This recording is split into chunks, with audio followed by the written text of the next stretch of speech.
बिस्मिल्लाहिर्रहमानिर्रहीम। अस्सलाम वालेकुम ख़वातीन और हज़रात, मेरा नाम है सलमान अहमद लाली और आप देख रहे हैं पाक टर्क न्यूज़। ख़वातीन और हज़रात, यूक्रेन और रूस के तनाज़े पर हमने बड़ी हद तक बात की है, अपने गुज़श्ता वीडियोस भी देखी, लेकिन उन वीडियोस के अंदर हमने बात की कि रूस के दिफाई नुक्ता नज़र से यूरोप पर क्या एतराज़ात हैं, यानी नेटो की एक्सपेंशन और उसके अलावा यूक्रेन का नेटो के अंदर शामिल होना वगैरह। लेकिन रूस के अंदरूनी सियासी हालात जो हैं वो किस तरह से प्यूटिन की सोच और उनके तर्ज अमल पर असरअंदाज होते हैं, वो हम आपको आज की इस वीडियो में बताएंगे। अब जानते हैं कि 1999 से प्यूटिन रूस पर हुकूमत करते चले आ रहे हैं। पहली मरतबा उन्हें वजीर आज़म बनाया गया 1999 में और उन्होंने बोरिस येल्सिन के साथ काम करना शुरू किया। और बोरिस येल्सिन के दौरे हुकूमत के दौरान रूस की सूरत हाल ऐसी थी कि वो मुआशी तौर पर बदहाली का शिकार था और बोरिस येल्सिन की एक आदत थी कि वो पब्लिक में भी ड्रंक हालत में आते थे और यूं पूरी जो रूसी कौम है उसकी सेल्फ एस्टीम बहुत ज़्यादा मुतासर थी। अभी चंद ही साल पहले सोवियत यूनियन टूटा था और वो अभी तक उस सदमे में मुब्तला थी। अब बोरिस येल्सिन इक़्तिदार छोड़ते हैं और वो इक़्तिदार मुंतकिल करते हैं सदर व्लादिमीर पुतिन को। अब व्लादिमीर पुतिन जो हैं वो आते ही एक काम करते हैं, वो ये करते हैं कि उस दौर के अंदर जो दहशतगर्दी की कार्रवाइयाँ हो रही थीं रूस के अंदर और चेचनिया के अंदर जो रेबल्स थे वो आगे बढ़ते चले जा रहे थे, वो उनको शिकस्त देते हैं और रूस से दहशतगर्दी का खात्मा करते हैं, जिससे उनकी पॉपुलैरिटी में इजाफा होता है और उनका इमेज एक ऐसे हुक्मरान के तौर पर आवाम में पैदा होता है कि वो एक बहुत ही स्ट्रांग हैं, वो अपने जो इरादा करते हैं उस पर अमल कर गुजरते हैं और ही मीन्स बिजनेस, ही समबडी जिन पर रिलाई किया जा सकता है। उसके बाद कुछ माशी इस्लाहात भी हमें देखने को मिलती हैं। ऑयल और गैस की प्राइसेस बढ़ने की वजह से वहाँ पर काफ़ी खुशहाली होती है और उसका आम आदमी की ज़िंदगी पर अच्छा खासा खुशगवार असर पड़ता है। फिर सन 2008 में उनकी क़यादत में रूस जॉर्जिया के साथ जंग लड़ता है और उसमें रूस को फतह हासिल होती है। सन 2008 की इस जंग के बाद रूस की जो सेल्फ एस्टीम है, यानी रूसी अवाम की जो सेल्फ एस्टीम है वो बहुत ज़्यादा बढ़ जाती है और पुतिन एक बहुत ही अनडिस्प्यूटेड और पॉपुलर हुक्मरान के तौर पर सामने आते हैं। लेकिन उसके बाद हालात और वाक़यात कुछ इस तरह से होते हैं कि एक एंटी इनकम्बेंसी का फिनोमेना होता है, जहाँ पर भी कोई एक शख्स बहुत लंबे अरसे तक इक़्तिदार में रहे तो उसके खिलाफ जो है कहीं ना कहीं एक जज्बात पैदा होना शुरू हो जाते हैं। तो ऐसा ही पुतिन के साथ भी हुआ, लेकिन उन्होंने उसका हल ये निकाला कि 2014 में वो क्राइमिया को एनेक्स करते हैं, यूक्रेन के हिस्से क्राइमिया पर वो कब्जा कर लेते हैं। उनके खिलाफ मगरब में भी बहुत ज़्यादा रिएक्शन आता है, लेकिन वो किसी भी चीज़ को खातिर में ना लाते हुए अपना काम कर गुजरते हैं और उनकी पॉपुलैरिटी एक मरतबा फिर आसमान की बुलंदियों से बातें करने लग जाती है। अब 2014 से लेकर 2022 में हम बैठे हुए हैं, बहुत सारे हालात पेश आते हैं और इस दौरान एक मरतबा फिर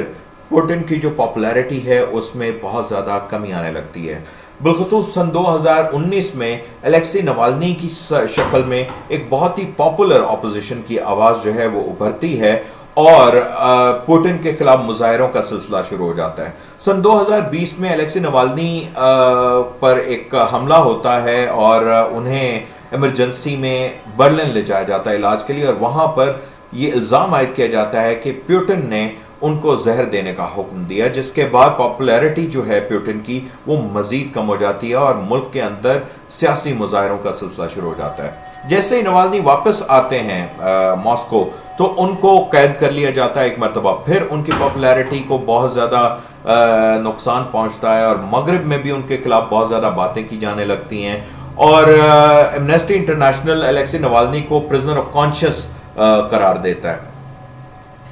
अब ये सारी की सारी सूरत हाल है जिसमें पॉपुलैरिटी जो है वो बहुत कम हो गई है, सियासी मुश्किलात में घिरे हैं पुतिन, तो उनको एक लाइफ लाइन चाहिए और वो लाइफ लाइन क्रिएट करते हैं रूस और यूक्रेन के तनाज़े के हवाले से। अगर आप आज किसी भी मगरबी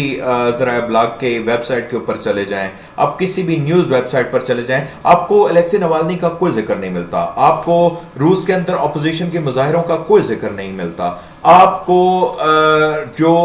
पुतिन की गिरती हुई पॉपुलैरिटी है उस हवाले से कोई तज़किरा नहीं मिलता। अगर कोई बात करता है तो वो सिर्फ रूस और यूक्रेन के इस तनाज़े के ऊपर बात करता है। और यूं रूस के अंदर जो अवाम के अंदर प्यूटिन मुखालिफ जज्बात पैदा हो रहे थे, वो भी किसी हद तक नज़रअंदाज करके दम सादे यूक्रेन की सरहदों पर अपनी तवज्जो जमाए बैठे हैं कि क्या होता है। इसी दौरान हम देखते हैं कि मैक्रोन और फ्रांस के सदर मैक्रोन और जर्मनी के जो नए चांसलर हैं ओलाफ शोल्स, वो मॉस्को आते हैं और वहां पर उन्हें कहा जाता है कि आप रूसी कोविड टेस्ट जो हैं वो करवाएं, जिसके बाद आपकी प्यूटिन से मुलाकात होगी। वो दोनों जो हैं उससे इनकार कर देते हैं, जिसके नतीजे में उन्हें एक तवील मेज के एक आखिरी सिरे पर बिठा दिया जाता है और उनकी इस तरह से मुलाकात होती है। यूं प्यूटिन अपनी आवाम को और मगरबी दुनिया को ये तासुर देने में कामयाब हो जाते हैं कि वो कमज़ोर नहीं है और वो मगरब से मरऊब नहीं है, जिसका रूस की जो आवाम है उसके नफ्सियात पर गहरा असर पड़ता है। इसी तरह वो ये भी तासुर देने में कामयाब हो गए हैं कि मगरबी हुक्मरान, ताकतवर मगरबी हुक्मरान,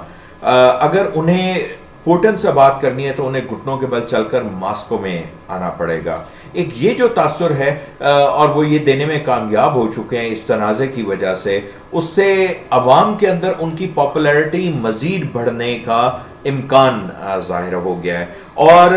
प्यूटिन ने इस सारे के सारे बहरान को अपने लिए एक पॉलिटिकल अपॉर्चुनिटी के तौर पर भी इस्तेमाल किया, क्योंकि वो समझते हैं कि नवल्नी को मगरबी ममालिक की हिमायत हासिल है और ये वही मगरबी ममालिक हैं जो कि रूस की सिक्योरिटी को वल्नरेबल करना चाहते हैं। वो नेटो को एक्सपैंड करके रूस की सरहदों तक नेटो ममालिक की अफवाज लाना चाहते हैं और उन्हें रूस के खिलाफ वो इस्तेमाल करना चाहते हैं। ये तासर अगर वो देने में कामयाब रहे, अगर रूस के अवाम ने